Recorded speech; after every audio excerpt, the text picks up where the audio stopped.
Hi, everybody. Welcome to Mr. Davis's Book Club. I'm Mr. Davis. We're currently reading Alice in Wonderland by Lewis Carroll. We're on chapter 3. Stay tuned at the end of the video just for a short message about Mr. Davis's Book Club. But for now, we're just going to jump right into Alice in Wonderland.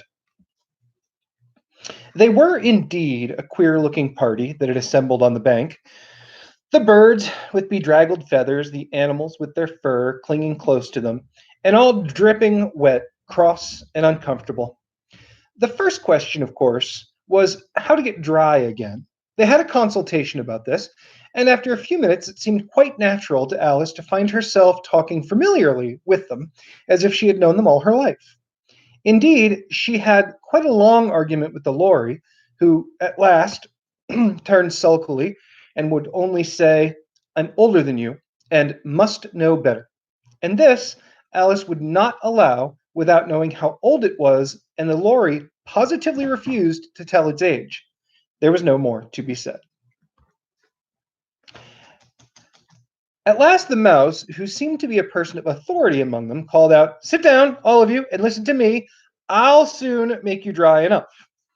They all sat down at once in a large ring, with the mouse in the middle. Alice kept her eyes anxiously fixed on it, for she felt sure she would catch a bad cold if she did not get dry very soon. "Ahem," said the mouse, with an important air. "Are you all ready? This is the driest thing I know. Silence all around, if you please." William the Conqueror, whose cause was favored by the Pope, was soon submitted by the English, who wanted leaders, and had been of late much accustomed to usurpation and conquest. Edwin and Morcar, the Earls of Mercia and Northumbria. "Ugh," said the Lorry with a shiver. "I beg your pardon, sir," said the mouse, frowning, but very politely. "Did you speak?" "Not I," said the Lorry hastily. "I thought you did," said the mouse. "I proceed. Edwin and Morcar, the Earls of Mercia and Northumbria, declared for him, and even Stigand, the patriotic Archbishop of Canterbury, found it advisable." "Found what?" asked the duck. "Found it," the mouse replied rather crossly. "Of course you know what it means." "I know what it means well enough when I find a thing," said the duck. "It's generally a frog or a worm. The question is, what did the Archbishop find?" The mouse did not notice this question, but hurriedly went on. "Found it advisable to go with Edgar Atheling to meet with William and offer him the crown. William's conduct was at first moderate, but the insolence of his Normans. How are you getting on now, my dear?" it continued, turning to Alice as it spoke. "As wet as ever," said Alice in a melancholy tone. "It doesn't seem to dry me at all." "In that case," said the dodo, rising to its feet, "I move that the meeting adjourn for the immediate adoption of more energetic remedies." "Speak English," said the eaglet. "I don't know the meaning of half those long words, and, what's more, I don't believe you do either." And the eaglet bent down its head to hide a smile. Some of the other birds tittered audibly. "What I was going to say," said the dodo in an offended tone, "was that the best thing to get dry would be a caucus race." "What is a caucus race?" said Alice. Not that she wanted much to know, but the dodo had paused, as if it thought somebody ought to speak, and no one else seemed inclined to say anything. "Why," said the dodo, "the best way to explain it is to do it. And as you might like to try the thing yourself some winter day, I will tell you how the dodo managed it. First, it marked out a race course in a sort of circle.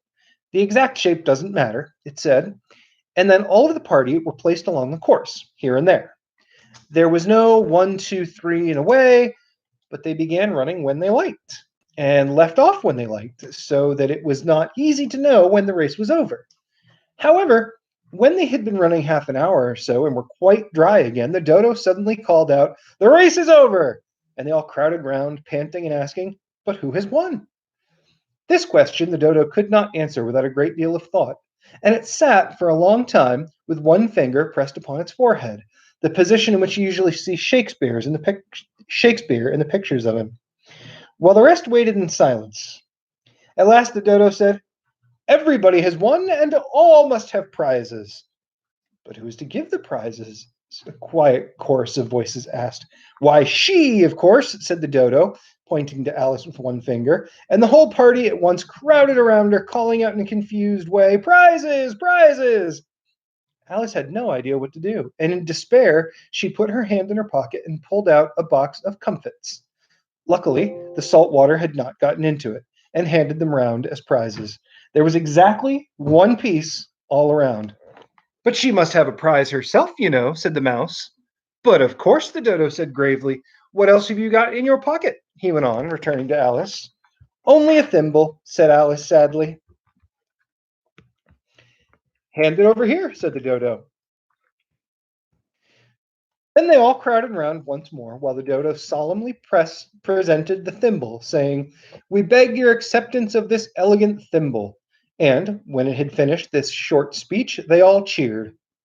Alice thought the whole thing very absurd, but they all looked so grave that she did not dare laugh, and as she could not think of anything to say, she simply bowed, took the thimble, looking as solemn as she could.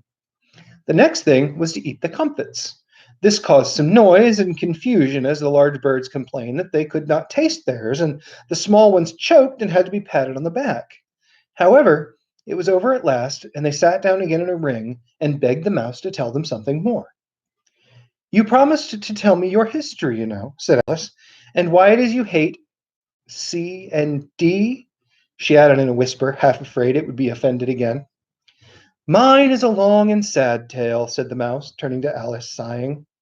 It is a long tale, certainly, said Alice, looking down with wonder at the mouse's tail. But why do you call it sad? And she kept on puzzling about it while the mouse was speaking, so that her idea of the tale was something like this. Furry said to a mouse that he met in the house, Let us both go to law. I will prosecute you. Come, I'll take no denial. We must have a trial. For this morning, I've nothing to do, said the mouse to the cur. Such a trial, dear sir, with no jury or judge, would be wasting our breath. I'll be judge, I'll be jury, said cunning old Fury. I'll try the whole cause and condemn you to death. You are not attending, said the mouse severely. What are you thinking of? I beg your pardon, said Alice very humbly. You had got to the fifth bend, I think. I had not, cried the mouse, sharply and very angrily. A knot, said Alice, always ready to make herself useful, and looking anxiously about her. Oh, do let me help undo it. I shall do nothing of the sort, said the mouse, getting up and walking away. You insult me by talking such nonsense. I didn't mean it, pleaded poor Alice, but you're so easily offended, you know. The mouse only growled in reply. Please come back and finish your story. Alice called after it, and the others all joined in chorus. Yes, please do. But the mouse only shook its head impatiently and walked a little quicker. What a pity it wouldn't stay, sighed the lory, as soon as it was quite out of sight. And an old crab took the opportunity of saying to her daughter, Ah, my dear, let this be a lesson to you to never lose your temper. Hold your tongue, Ma, said the young crab a little snappishly. You're enough to try the patience of an oyster. I wish I had our Dinah here. I know I do, said Alice aloud, addressing nobody in particular. She'd soon fetch it back. And who is Dinah, if I might venture to ask the question, said the lory. Alice replied eagerly, for she was always ready to talk about her pet. Dinah's our cat, and she's such a capital one for catching mice you can't think of it. And oh, I wish you could see her after the birds. Why, she'll eat a little bird as soon as look at it. This speech caused a remarkable sensation among the party. Some of the birds hurried off at once. One old magpie began wrapping itself very carefully, remarking, I must really be getting home. The night air doesn't seem to suit my throat. And a canary called out in a trembling voice to its children, Come away, dears, come away. It's time you were all in bed. On various pretexts, they all moved off, and Alice was soon left alone. I wish I hadn't mentioned Dinah, she said to herself in a melancholy tone. Nobody seems to like her down here, and I'm sure she's the best cat in the world. Oh, my dear Dinah, I wonder if I shall ever see you any more. And here poor Alice began to cry again, for she felt very lonely and low-spirited. In a little while, however, she again heard a little pattering of footsteps in the distance, and she looked up eagerly, half hoping that the mouse had changed his mind and was coming back to finish his story. And that's the end of chapter 3. If you're enjoying having a story read to you, if you're enjoying my book club, please share it with your friends. Subscribe would be a big help. I'd love to grow this so that we get to share lots of stories with lots of people.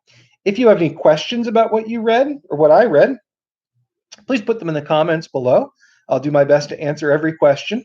I'm also in the description field going to put a link to a good little dictionary site, because I'm sure there are a lot of words in here that you're unfamiliar with, a lot of words from older English language spoken in Great Britain a couple of hundred years ago, or a little over 100 years ago.